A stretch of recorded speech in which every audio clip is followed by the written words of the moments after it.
Hello and welcome to our YouTube channel royal academy.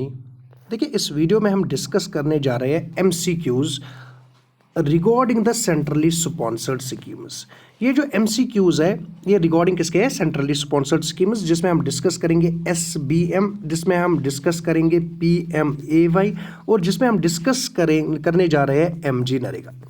देखिए, कभी कभी आपसे ये क्वेश्चन भी पूछे जाते हैं, expand this term SBM, that is स्वच्छ भारत मिशन, एक्सपैंड पीएमएवाई प्रधानमंत्री आवास योजना और एमजी नरेगा। आप खुद एक्सपैंड करोगे कमेंट सेक्शन में। नाउ देखिए, पहला ही क्वेश्चन हम देखेंगे। क्वेश्चन क्या है? Which of the following is are true regarding Pradhan Mantri Awas योजना ग्रामीण। देखिए, मैंने आपको डिटेल्ड पढ़ाया हुआ है। इस वीडियो के डिस्क्रिप्शन में आपको मैं तीनों लेक्चर्स दूंगा regarding PMAY, regarding SBM, regarding PM NREGA. Now जो ये पीएमएवाई मैंने आपको बताया, इसके दो ब्रांच है। मैंने बताया एक ब्रांच ग्रामीण है जो रूरल एरियाज के लिए है, और दूसरा ब्रांच जो है वो अर्बन एरियाज के लिए है, that is PMAY you, usually you denotes urban. Now अब क्या पूछ रहा है, ख्याल रखा करें इन क्वेश्चंस में, एक इस ग्रामीण वर्ड का और इस एक ट्रू का। कभी कभी यहाँ पे लिखा होता है इनकरेक्ट या फॉल्स लिखा होता है, या ट्रू लिखा होता है, या फॉल्स लिखा, ऐसा कुछ लिखा होता है, तो ख्याल रखें इस चीज का। तो हमें ट्रू देख रहा है। पहला ही जो ऑप्शन है, that is cost of unit assistance to be shared between centre and state. Obviously it is a centrally sponsored scheme, तो सेंटर भी शेयर करेगा और क्या कौन सा स्टेट भी शेयर करेगा। Government in the ratio of 75:25 in plain areas. देखो यहाँ पे नॉर्थ ईस्टर्न स्टेट्स की बात या हिली एरियाज की बात नहीं की है। Second, the beneficiary will be entitled to 90 days of unskilled labor from MG NREGA. अच्छा, हमें बताना है इन दो में से कौन सा ठीक है। देखिए, जब मैंने आपको प्रधानमंत्री आवास योजना डिस्कस आपके साथ किया था और ग्रामीण डिस्कस आपके साथ किया था, मैंने आपको बताया जिस किसी को भी एक यूनिट मिलता है, एक हाउस, इसके under Pradhan Mantri Awas Yojana is related to the housing. तो जब भी किसी को एक यूनिट मिलता है, कोई मकान मिलता है, तो उसको क्या है बेनिफिट? 90 डेज की काम मिलती है। Don't get confused with PM NREGA. PM NREGA में आपको 100 दिन की काम मिलती है, ये वो नहीं पूछ रहा है। ये क्वेश्चन जो पूछ रहा है, it is related to the Pradhan Mantri Awas योजना। तो 90 डेज की आपको काम मिलती है, विच is the right option. Right कौन सा है? सेकंड। नाउ अब हम फर्स्ट का देखेंगे। जो ये फर्स्ट का रेशो है ना, ये यहाँ पे गलत रेशो है। ये रेशो दूसरी किसी स्कीम का है। आपको बताना है क्या ये एसबीएम का है, स्वच्छ भारत मिशन का है, क्या ये पीएम नरेगा का है, ये आपको खुद बताना है। ये जो रेशो है ना, ये गलत रेशो है। फॉर पीएमएवाई आपको पता है ratio is 60:40 and 60 is from the centre, 40 is from the state in the plain areas. While इसी पीएमएवाई का रेशो जो है 90:10 is for the hilly areas जो एंड नॉर्थ ईस्टर्न, जिसमें आपका JNK आता है। JK में भी जो रेशो है वो 90:10 है। हिली जो स्टेट्स है और नॉर्थ ईस्टर्न स्टेट्स, इनका रेशो ये है। तो ये जो रेशो है यहाँ पे गलत रेशो है। इट शुड बी, अगर ये ठीक होता तो ratio should be 60:40। So which is the right option? Only 2 is the right, क्योंकि पहला ऑप्शन आपका गलत है। Now question number 2, national mission for green India is मर्जेड। ख्याल रखिए, अगर यहाँ पे क्लीन इंडिया होता तो आपका आंसर स्वच्छ भारत अभियान होता है, या स्वच्छ भारत मिशन होता है, या क्लीन इंडिया मिशन होता है, क्योंकि तीनों एक ही नाम है। So national mission for green India, देखो ग्रीन इंडिया की बात हो रही है, तो option A is not right. National river conservation scheme which is not right. National afforestation programme, इसके साथ आप कंफ्यूज नहीं होना, ये भी आंसर नहीं है। कौन सा आंसर है? एमजी नरेगा। सो ये जो national mission for green India, क्योंकि इसमें क्या करना है, इसमें ट्रीज लगाने हैं, और वो ट्रीज लगाने किनको काम दी गई? उनको जिनको क्या है लेबर कॉर्ड होता है, जो एमजी नरेगा के अंडर आते हैं, उन्हीं को ये काम दी गई है कि आप क्या करिए, आप एफॉरेस्ट्रेशन प्रोग्राम्स, आप ट्रीज जो है वो लगाइए। So national mission for a green India is merged with the MG NREGA. Now coming to next question is who selects the social audit committee under MG NREGA. देखिए, अंडर एमजी नरेगा ये किसको power दिए गए हैं कि वो सिलेक्ट करेंगे किसको? सोशल ऑडिट कमेटी को। लेटर ऑन वो सोशल ऑडिट कमेटी क्या है, वो ऑडिट करेगी, अकाउंट्स को वेरीफाई करेगी। जो भी जो भी या ये यहाँ पे एमजी नरेगा, जो भी एमजी नरेगा के अंडर जितने भी स्कीम्स आते हैं, या जितने भी प्रोजेक्ट्स आते हैं, या जितने भी काम, या जितने भी डायरेक्ट बेनिफिट ट्रांसफर्स हो गए, वो ऑडिट करता है कौन? Social audit committee. और इस कमेटी को सिलेक्ट कौन करता है? ग्राम सभा। याद रखना, gram sabha has the powers to select the social audit committee, not district collector, not Janpad panchayat, not zila panchayat, which is right, it is a gram sabha. Now इसके बाद देखिए, आपको पता है जो एमजी नरेगा है, इसको एनेक्ट कब किया गया? 7 सितंबर 2005 को एमजी नरेगा को क्या किया जाता है? एनेक्ट किया जाता है। और इसमें क्या है, हर जो आपका रूरल हाउस होल्ड है, इसके जो एडल्ट मेंबर्स हो उनको मिनिमम कितनी काम दी जाती है? उनको मिनिमम 100 डेज की काम दी जाती है और मैक्सिमम उनको साल बराबर मिल सकता है 365 डेज। इन शॉर्ट मिनिमम उनको 100 मिलने वाले ही है, 100 या 100 से ज्यादा उनको मिलेंगे।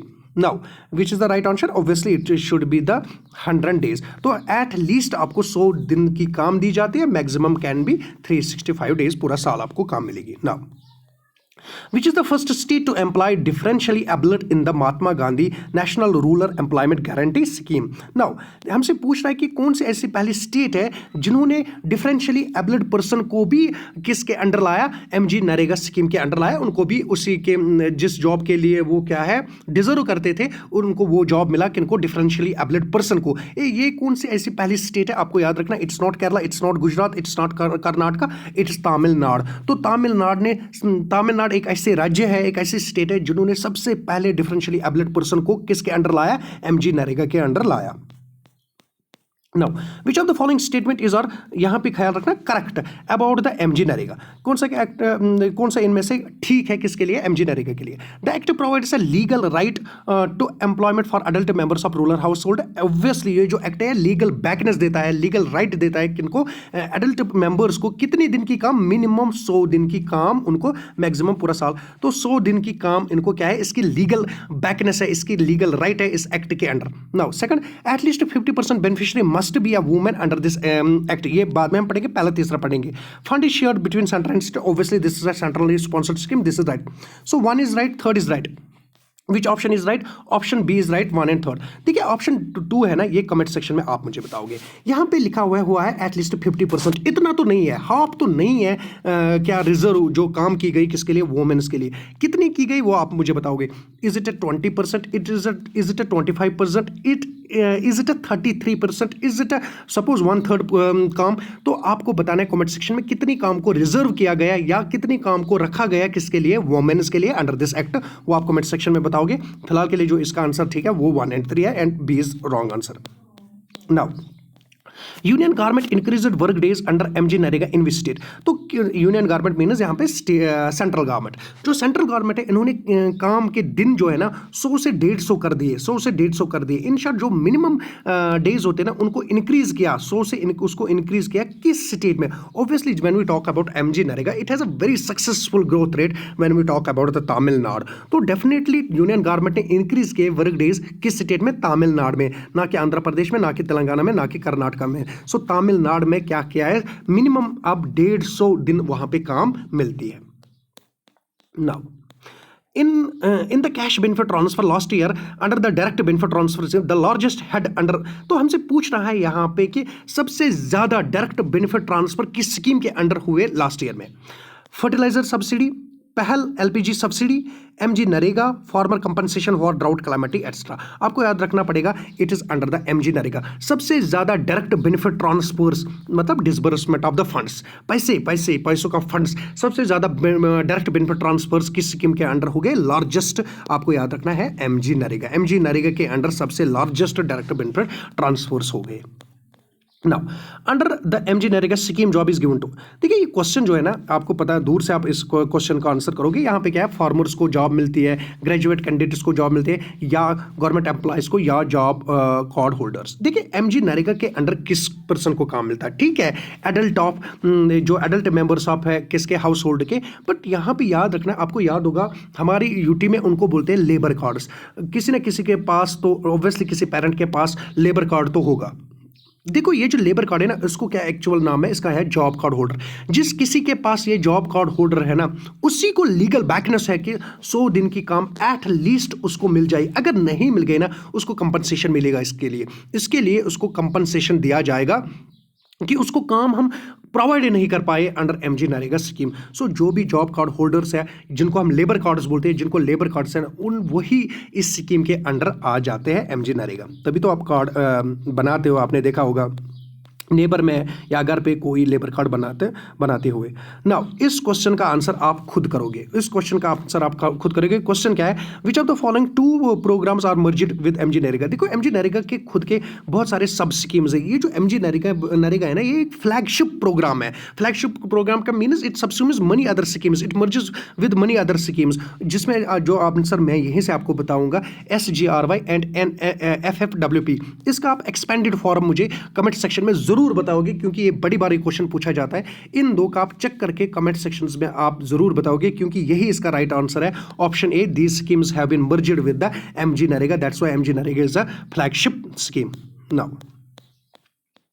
देखिए ये यहाँ पे एमजी नरेगा है। देखो एमजी नरेगा के अंडर आपको बहुत सारे काम मिलते हैं। आपको फॉरेस्ट रिलेटेड काम मिलते हैं, आपको ड्रिंकिंग वाटर रिलेटेड काम मिलती है, आपको क्लीननेस ड्राइव की काम मिलती है, आपको इरिगेशन के लिए काम मिलती है, आपको रोड्स के रिलेटेड काम मिलते हैं, आपको टैंक्स के रिलेटेड काम मिलते हैं। तो इनके अलग अलग नाम पड़ते हैं जिस काम के लिए आप जो भी कोई आप काम करते हो ना, उसी तरह उसका नाम है। देखिए मैंने आपको बताया खुद की जो एमजी नरेगा एक फ्लैगशिप प्रोग्राम है, इसके अंडर बहुत सारे स्कीम्स है और ये एक स्कीम है दैट इज एमजी नरेगा। ये हिंदी वर्ड है, शायद मे भी प्रोनाउंस करने में मुझे प्रॉब्लम हो जाएगी, आप समझ जाना जो भी है। एमजी नरेगा क्या है, शास्त्रधारा। ये जो एमजी नरेगा शास्त्रधारा है, ये हमसे पूछ रहा है ये स्कीम किसके रिलेटेड है, आपको याद रखना it is for the irrigation. So this MG NREGA शास्त्रधारा जो स्कीम है it pertains to irrigation. So जो भी इरिगेशन वर्क्स करते हैं वो इस स्कीम के अंडर आ जाते हैं। नाउ इसके बाद what basic need does IA fulfil. देखिए जब हम इंदिरा आवास योजना, देखिए इंदिरा आवास योजना को चेंज किया गया किसमें, प्रधानमंत्री आवास योजना। चाहे यहाँ पे क्वेश्चन में लिखा हुआ होगा what basic needs does PMAY, प्रधानमंत्री आवास योजना और इंदिरा आवास योजना, क्योंकि this Indira Awas Yojana later on evolved into प्रधानमंत्री आवास योजना and it is the basic need of it is housing. तो ये जो स्कीम है ये किसके साथ डील करती है, it pertains to the housing. ये आपको याद रखना, ना कि क्लोथिंग, ना कि वाटर और ना ही फूड। नाउ अंडर प्रधानमंत्री ग्रामीण, मैंने आपको बताया ग्रामीण अलग है और क्या अलग है, ग्रामीण और अर्बन। अंडर प्रधानमंत्री ग्रामीण आवास योजना the housing unit constructed should be in the name of. जो देखिए हमसे क्या पूछ रहा है कि जो ग्रामीण के अंडर जितने भी हाउस यूनिट बनाए जाते हैं वो किसके नाम पे बनाए जाते हैं। देखिए सेक्रेटरी के नाम पे तो नहीं बताएंगे, सरपंच के नाम पे तो मकान नहीं दिया जाएगा। अब दो ही बचे, that's a male head of house hold, female of house hold. देखिए आपको याद रखना है जो भी ग्रामीण के अंडर प्रधानमंत्री ग्रामीण आवास योजना के अंडर जो मकान बनाया जाता है वो किसके नाम पे बनाया जाता है, female of the house hold. जो भी फीमेल घर में होगी उसके नाम पे मकान बनाया जाता है अंडर प्रधानमंत्री Gramin Awas Yojana. Now which was the right answer, option B was the right answer. Now Which of the following was envisaged as a single window knowledge resource center to provide information on MG NREGA. देखो MG NREGA के लिए एक centre बनाया गया और उस centre देखो जो वो सेंटर्स है वो आपको प्रोवाइड करते हैं, नॉलेज प्रोवाइड करते हैं आपको रिगार्डिंग द MG नरेगा। कितने प्रोजेक्ट्स आए, कितने कंप्लीट हुए, कितने ऑन गोइंग प्रोसेस में है, सब कुछ इंफॉर्मेशन रिलेटेड MG नरेगा। कितना आपको पे मिलेगा, कब काम रहेगी, कब काम नहीं रहेगी। जो लीन सीजन की हम बात कर रहे हैं, जो अभी हम वीडियोज़ में बात कर रहे थे, जो ये MG नरेगा इसकी जो इन्फॉर्मेशन, टोटल इन्फॉर्मेशन कहाँ से मिलती है आपको याद रखना, it's not from department of rural development, not panchayat office, not district collector, it is the Bharat निर्माण सेवक केंद्रास। जो ये भारत निर्माण सेवक केंद्रास है ये आपको इन्फॉर्मेशन, टोटल इन्फॉर्मेशन आपको प्रोवाइड करते हैं रिगार्डिंग द MG नरेगा। जो भी इन्फॉर्मेशन आपको चाहिए आप इनको विजिट करिए, किनको, भारत निर्माण सेवक केंद्रास को। नाउ इसके बाद which of the following is are the true, हमसे क्या पूछ रहा है कि ठीक कौन सा है, इसको ख्याल रखिए, true, incorrect. Now the new guidelines under BLC that is beneficiary led construction component of PMAY urban की बात हो रही है। Mandated that after the requirement enhancement total carpet area should not be less than 21 square kilometre and must not be more than 30 square kilometre. ये मैंने आपको के साथ खुद डिस्कस किया हुआ है और अर्बन के लिए ये जो डाटा है ना वो ठीक है, 21 से कम नहीं होना चाहिए और 30 से ज़्यादा नहीं होना चाहिए। यूजुअली जो होता है वो 25 स्क्वायर किलोमीटर, ये चीज़ भी मैंने आपको वीडियो में पढ़ाई हुई है, आप जाके वीडियो को देख लीजिए। तो पहला ठीक है। सेकंड क्या है, दिस एनहांसमेंट शैल इंक्लूड पक्का construction of at least 1 habitable room और विद किचन, बाथरूम, टॉयलेट। ये भी मैंने आपको चीजें बनाई। ये टॉयलेट अंडर किसका आता है, स्वच्छ भारत मिशन, ये जो बाथरूम है। So which is the right answer, both 1 and 2। So किसके लिए, अर्बन के लिए आपको क्या है पता है, यूजुअली हम क्या है 25 स्क्वायर किलोमीटर का बनाते हैं, मगर डाटा क्या है 21 से कम नहीं होना चाहिए, 30 से ज्यादा नहीं होना चाहिए एक यूनिट का। और एक यूनिट में क्या है पक्का हाउस मिलना चाहिए, ऑब्वियसली कच्चा तो नहीं मिलेगा, एक रूम होना चाहिए, इसको हैबिटेबल रूम, किचन होना चाहिए, बाथरूम होना चाहिए, टॉयलेट होना चाहिए, ये सारी चीज़ें ठीक है, क्योंकि मैंने आपको ऑलरेडी पढ़ाए हुए ये चीज़ें ना। Which of the following statement is are correct about Pradhan Mantri Awas योजना। देखो यहाँ पे ग्रामीण का नहीं बता रहे ना रूरल का, डेफिनेटली यहाँ पे जस्ट प्रधानमंत्री आवास योजना बता रहे हैं। तो अब हम देखेंगे क्या देखना है correct. It provides houses for rural poor, urban के लिए क्यों नहीं? तो पहला ही जो स्टेटमेंट है ना वो गलत है। क्यों?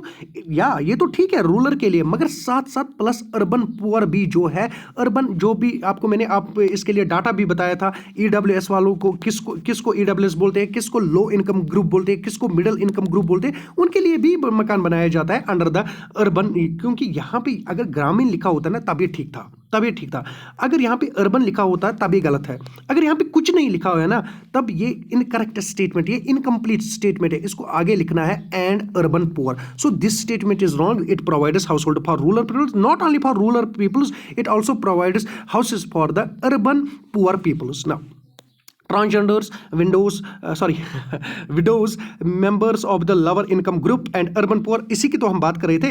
and the scheduled caste and scheduled tribe shall be granted preference in the PMA and that's the right, not only those, plus senior citizens जो है उनको भी क्या किया जाता है, पहले प्रेफरेंस दिया जाता है। मैंने आपको बताया जो पहला वाला जो रहेगा ग्राउंड फ्लोर वो differentially abled person plus senior citizen उसको के लिए अवेलेबल रहता है। फिर ऐसे सेकंड थर्ड जो कि मैंने सारी चीज़ें आपके साथ डिस्कस किए हुए हैं। So which is the right option? Only 2 is the right option because first one is the incomplete, it should have urban, तब जाके ये भी ठीक होता, तब जाके इसका आंसर बोथ होता, इसलिए इसका जो आंसर है that will be only 2, not first, not both, not none. Good. Now what is the website of Swachh Bharat mission? कभी कभी आपसे पूछे जाता है SBM को एक्सपेंड करिए, हमसे क्या पूछ रहा है, स्वच्छ भारत मिशन की क्या वेबसाइट है? mount.government.in स्वच्छ Bharat, this is not right answer.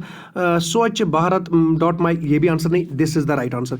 SBM, देखिए जो भी आपको डाटा चाहिए ना SBM के रिलेटेड जो कि मैंने आपसे शेयर किया हुआ वो इसी साइट से मैंने उठाया था, तो इस साइट को विजिट आप एक बार करना, क्योंकि यहाँ पे रीसेंट डाटा लिखा होता है कि कितने कंस्ट्रक्शन ऑफ टॉयलेट्स हो गए, कितना क्लीन इंडिया हो गया, कौन सी स्टेट या कौन सी डिस्ट्रिक्ट या कौन सी सिटी पूरी क्लीन है, जैसे indoor is a clean, how because ये जो भी डाटा है ना वो यहाँ पे लिखा हुआ है। यहाँ पे आप देख सकते हो कि हमारे खुद के यूनियन टेरिटरी में कितने डिस्ट्रिक्ट्स मतलब क्लीन इंडिया के अंडर आ जाते हैं। जैसे कि हमारी सिलेक्ट कौन सा हुआ था, हमारा जो वैष्णो देवी है उसको भी सिलेक्ट किया गया था फर्स्ट फेज में, जो कि मैंने आपसे ऑलरेडी डिस्कस किए हुए चीज़ें। फर्स्ट फेज में वैष्णो देवी, माता वैष्णो देवी को सिलेक्ट किया गया था फेज फर्स्ट, जो कि अमृत के अंडर आते, तो ये भी इसका आंसर नहीं है। तो which is the right answer? Option C is the right answer. Now which ministry initiated the Swachh Bharat mission? आपको याद होगा, ये भी मैंने आपको बताया कि किस मिनिस्ट्री ने स्वच्छ भारत मिशन को इनिशिएट किया गया। आपको याद रखना, it is the ministry of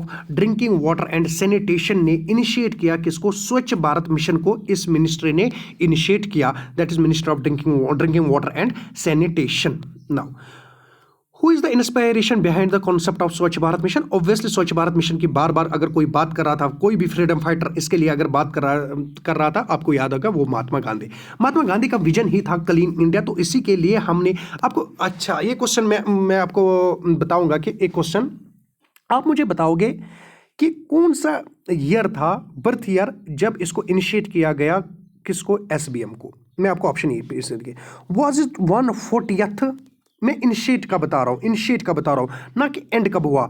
was it 145th, was it 150th birth anniversary of Mahatma Gandhi, और was it 200th birth anniversary of किसके? महात्मा गांधी की। तो क्वेश्चन क्या है आपसे? क्वेश्चन है कि इस SBM को, स्वच्छ भारत मिशन को इनिशिएट कब किया गया है, किस बर्थ एनिवर्सरी, कौन सी बर्थ एनिवर्सरी थी महात्मा गांधी की जब SBM को इनिशिएट किया गया? क्वेश्चन ऐसे भी आ सकता है कि कब इसका फर्स्ट फेज खत्म हो गया, पर मैं आपसे पूछ रहा हूँ initiate. Was it 140th, was it 145th, was it 150th, was it 200th क्या बर्थ एनिवर्सरी महात्मा गांधी का? इस क्वेश्चन का आप आंसर जरूर करना कमेंट सेक्शन में, क्योंकि यहाँ पे क्वेश्चन अलग अलग आ जाते हैं। नाउ इसका जो आंसर है वो महात्मा गांधी है। आपको याद आ गया, इसका लोगो जो है ना, SBM का लोगो है ना, इनका ही क्या गया है, चश्मा जो है वही लोगो है स्वच्छ भारत मिशन का, क्योंकि इसका विजन ही था, गांधी जी का विजन ही था clean India. Now which award is given to the Indian governments to cities and village for cleanliness. जब कोई भी सिटी, जैसे इंदौर की हम बात करेंगे, या कोई भी विलेज जब क्या पूरा क्लीन हो जाता है तो इनको गवर्नमेंट ऑफ इंडिया की तरफ से एक अवार्ड मिलता है। उस अवार्ड का नाम क्या है? स्वच्छ पुरस्कार, स्वच्छता पुरस्कार, क्लीन रीजन अवार्ड, निर्मल पुरस्कार। आपको याद रखना है, जो भी कोई सिटी या जो भी कोई विलेज पूरा क्लीन हो जाता है उनको भारत की तरफ से, गवर्नमेंट की तरफ से, हाँ भारत गवर्नमेंट बता सकते हैं, गवर्नमेंट की तरफ से उनको अवार्ड मिलता है और उस अवार्ड का नाम क्या है? निर्मल पुरस्कार। ये अवार्ड उनको दिया जाता है क्योंकि वो डिजर्व करते हैं, क्योंकि उन्होंने अपना विलेज और अपनी सिटी को पूरा क्लीन किया होता है, जैसे आपको पता है इंदौर। ऐसे बहुत सारे सिटीज़ है। Now, Dash is a campaign started by the government of India for making India a clean and a green country।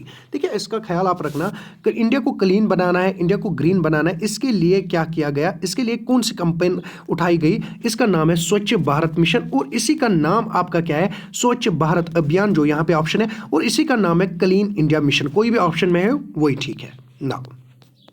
इसके बाद the India government has made building toilets A priority and has pledged that every house hold will have a toilet by which year. देखिए, वही year जो है ना, अब तो ऐसे में नहीं बताऊंगा, फिलहाल इसका आंसर जो है वो 2019 है, क्योंकि वो 2019 भी आपको बताना वो कौन सा ईयर था, किसका? महात्मा गांधी जी का कौन सा बर्थ एनिवर्सरी वो था जिस पे हमने ये प्लेज किया हुआ था, जिसने ये कमिटमेंट की थी कि उस दिन पे क्या है, इंडिया को डिक्लेयर किया जाएगा एज अ ODF। कभी कभी आपसे ये भी पूछा जाता है कि what is ODF? That is open defecation free, and India was rightly declared as a ODF on that date. और वो कौन सी बर्थ ईयर, वो कौन सा बर्थ ईयर था किसका? महात्मा गांधी जी का, वो 2019। ये भी आपको कमेंट सेक्शन में बताना है। और इस डे पे क्या है, टॉयलेट्स को कंस्ट्रक्ट किया गया और India was declared as a ODF, that is open defecation free country. Now इसके बाद what is the tagline of Swachh Bharat अभियान? स्वच्छ भारत अभियान के टैगलाइन क्या है? ये आपसे कभी कभी पूछा जाता है। सबका कदम स्वच्छता की ओर, एक कदम स्वच्छता की ओर, हर एक कदम स्वच्छता की ओर। आपको याद रखना, जो टैगलाइन थी स्वच्छ भारत की मिशन की, वो क्या था? एक कदम स्वच्छता की ओर। एक कदम क्या है? स्वच्छता की ओर। This was tagline of Swachh Bharat अभियान।